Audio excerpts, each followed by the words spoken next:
Watch as I turn this beat up, thrifted piano bench into the cutest little plant bench.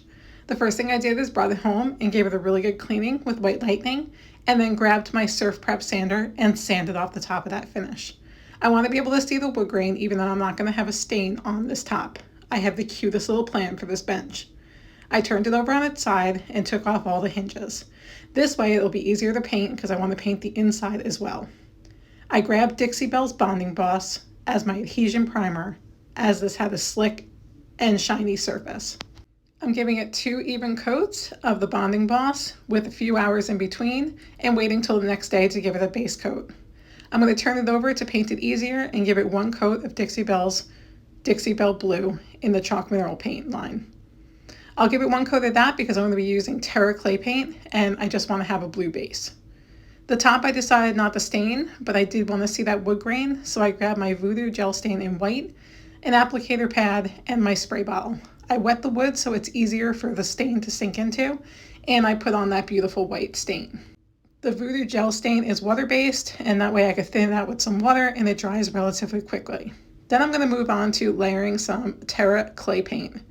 This is Dixie Belle's more fun, textured, funky artisan paint. You could see that some of that blue is peeking through with the marigold.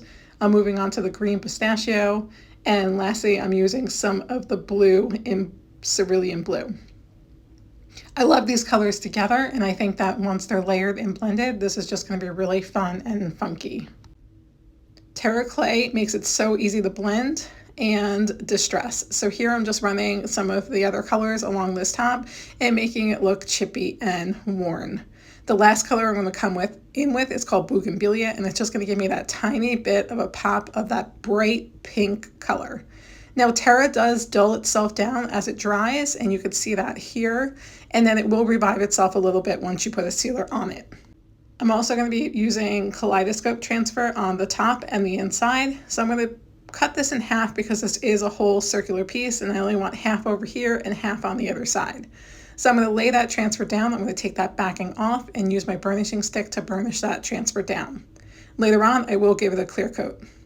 The inside of this piece, I painted in Dixie Belle's Silk line. That's the all-in-one paint, and it's water resistant. And I used the color Everglades. So this is a beautiful green color that pops along with the rest of the color on this piece, as well as this long piece of the kaleidoscope transfer. I just make sure those pieces are lined up evenly and burnish down the second side. And again, I will put a flat clear coat over this just to protect the sealer, even though the paint has sealer in it. I love how this little bench came out. It's perfect for a little coffee table or a little plant stand. And guess what? When you open it up, it's the cutest little plant bench.